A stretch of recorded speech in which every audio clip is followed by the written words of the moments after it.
অনেক দিন পর আমি আবারও ফিরে এসেছি একটা মাংস রেসিপি নিয়ে। এটা হচ্ছে হাঁসের মাংস, আর এটা খেতে খুবই ভালো লাগে। আর আমার অনেক দিন ভিডিও দেওয়া হয়নি, তার একটাই কারণ হচ্ছে যে নেটের আমার একটু প্রবলেম করছিল, ওয়াইফাইটা চলছিল, একটু সমস্যা হয়ে দাঁড়িয়েছিল, তাই জন্য আমি ভিডিও আপনাদের আপলোড করতে পারিনি। তো যাই হোক, এটা গ্রাম বাংলার খুব একটা দুর্দান্ত রেসিপি। তো সেটা দেখায় গ্রামের মানুষ ম্যাক্সিমাম জনই এটা খুব ভালোবাসে। তো এটা বানানোর জন্য আমি একটা পেস্ট তৈরি করে নিচ্ছি। আদা, শুকনো লঙ্কা আর গোটা জিরে নিয়ে এটাকে একটা মিহি পেস্ট বানিয়ে নেবো। আর অপর প্রান্তে আর একটা মিক্সিং জারে রসুন আর পেঁয়াজ নিয়ে তারও একটা পেস্ট বানিয়ে নেব। এবারে কড়াইয়ে সর্ষের তেল গরম করতে দিয়েছি। এখানে প্রায় আপনার 150 গ্রামের মতন সর্ষের তেল ছিল।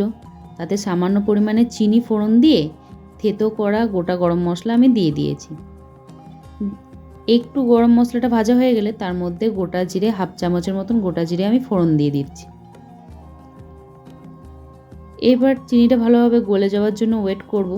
তারপরে কোচানো পেঁয়াজ ছিল, সেটাকেও আমি দিয়ে দিলাম। পেঁয়াজটাকে ভালোভাবে আমি ভেজে নেব। পেঁয়াজটা যাতে ভালোভাবে ভাজা হয়ে যায়, তাই জন্য এর সঙ্গে আমি সামান্য পরিমাণে নুন অ্যাড করে দেব। এই হাঁসের মাংস রান্না করতে গেলে মশলার যেটা ভাজতে হবে সেটা একটু বেশি টাইম ধরে ভাজতে হয়। এরপরে আমি পেঁয়াজটা ভাজা হয়ে গেলে যে পেঁয়াজ আর রসুনের যে পেস্টটা তৈরি করে রেখেছিলাম সেটাকে দিয়ে আবারও ভালোভাবে ভেজে নেব। ভালোভাবে ভাজা হয়ে গেছে, এর মধ্যে আমি দিয়ে দিচ্ছি পরিমাণ মতন হলুদ গুঁড়ো। এখানে কোনো রকম আমি বাইরের মশলা ইউজ করব না, যেমন বাইরের যে কেনা মিট মশলা বা গরম মশলা পাওয়া যায় সেসব, বা কাশ্মীরি লঙ্কা, কিচ্ছু না। এরপর আমি অ্যাড করে দিলাম যেই লঙ্কা, আদা আর গোটা জিরে যে পেস্টটা ছিল সেটাকে দেওয়ার পর আবারও একটু বাটি ধোয়া জল দিয়ে ভালোভাবে কষিয়ে নিয়ে একটু টমেটো পেস্ট করে রেখেছিলাম, 2টো টমেটো এটাকে পেস্ট করে রেখেছিলাম, সেটাকেও আমি দিয়ে দিলাম। দিয়ে আবারও ভালোভাবে মশলাটাকে কষিয়ে নেব। মশলাটা কষতে আমার প্রায় 30 মিনিটের মতন টাইম লেগে গেছে। এই গোটা জিরে দেওয়া থাকে, একটা গন্ধ বেরোয়, সেটার জন্য। মশলাটা ভালোভাবে কষা হয়ে গেলে, সামান্য তেল ছেড়ে গেলে আমি মাংসটাকেও অ্যাড করে দিচ্ছি। হাঁসের মাংসর একটা বিশাল বৈশিষ্ট্য হচ্ছে, হাঁসের মাংস যদি বেশি কষে দেন তাহলে কিন্তু মাংসটা একটু ছিবড়ে হয়ে যাবে, এটা খেতে ভালো লাগবে না। হাঁসের মাংস যত কম টাইম কষতে পারেন ততই ভালো। এরপর আমি পরিমাণ মতন নুন দিয়ে দিলাম, দিয়ে আবারও কষে নিচ্ছি। মিনিমাম আমি 10 মিনিটের মতন, 10 থেকে 12 মিনিটের মতন আমি মাংসটাকে কষেছিলাম। আর একটু কষার পরে এটা থেকে তেলও বেরিয়ে চলে আসবে। দেখুন তেল বেরিয়ে গেছে। আবার আমি সামান্য পরিমাণে জল দিয়ে আবার একটু কষিয়ে নিচ্ছি।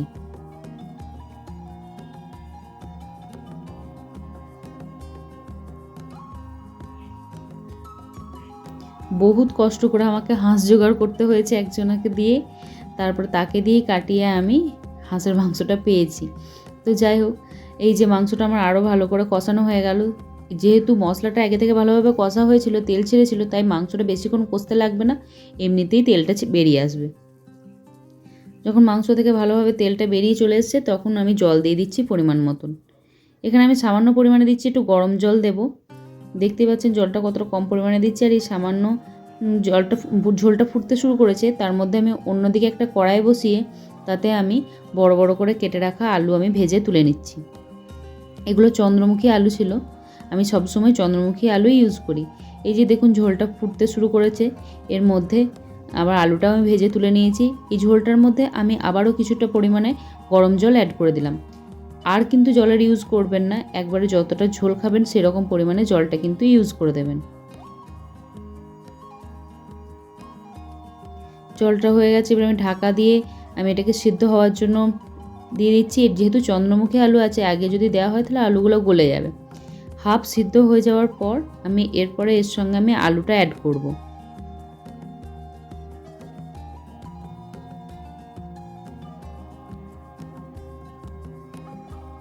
আলুটাকে আমার অ্যাড করা হয়ে গেছে। আবারও সামান্য পরিমাণে নুন দিয়ে দিলাম, আর দিয়ে দিলাম চেরা কাঁচা লঙ্কা দিয়ে এটাকে আবার সিদ্ধ হওয়ার জন্য আমি ঢাকা দিয়ে রেখে দিলাম।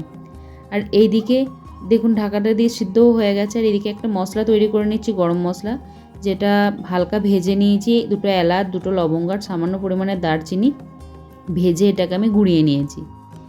গুঁড়ানোর পর এরপরে দেখুন আমার ঝোলটা রেডি হয়ে গেছে, আলুগুলাও সিদ্ধ হয়ে গেছে ভালোভাবে। এরপরে ওই গরম মশলাটা দিয়ে হালকা চাল নেড়ে এটাকে আমি ঢাকা দিয়ে রেখে দেবো 30 মিনিটের জন্য।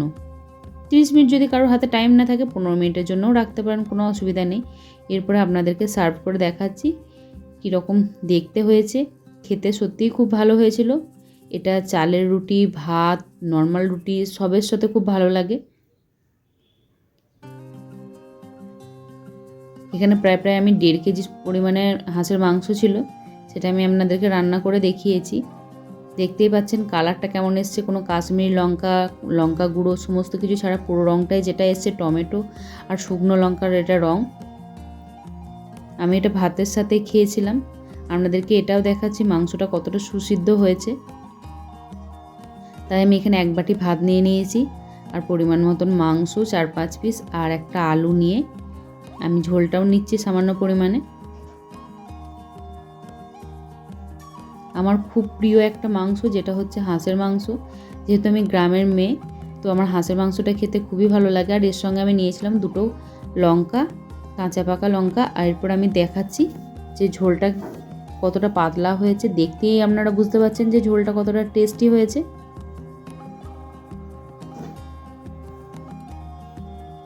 যারা হাঁসের মাংস খান না তারাও একবার হাঁসের মাংস খেয়ে দেখবেন, এটা খুবই ভালো লাগে। এটা রাজহাঁসের নয় কিন্তু, এটা ছিল পাতি হাঁসের মাংস। রাজহাঁসের মাংস খাই না, ওই যে সরস্বতীর বাহন বলে তাই আর কি রাজহাঁসের মাংস কোনোদিন খাইও নি, খাওয়ার চেষ্টাও করিনি। কিন্তু পাতি হাঁসের মাংস আমার খুবই ভালো লাগে। তো এই যে দেখুন আলুটা পুরো গলে গেছে, এতটাই গরম ছিল যে আমি ভাঙতেও পারছিলাম না। আপনাদেরকে 1 পিস মাংস দেখাচ্ছি যে মাংসটা কতটা সিদ্ধ হয়েছে। দেখুন কাঁটা থেকে আলাদা হয়ে যাচ্ছে মাংসটা, আপনারা দেখেই বুঝতে পারছেন মাংসটা কতটা পরিমাণে সিদ্ধ হয়েছে। শুনেছি এটা বাংলাদেশেরও খুব ফেমাস একটা ফুড।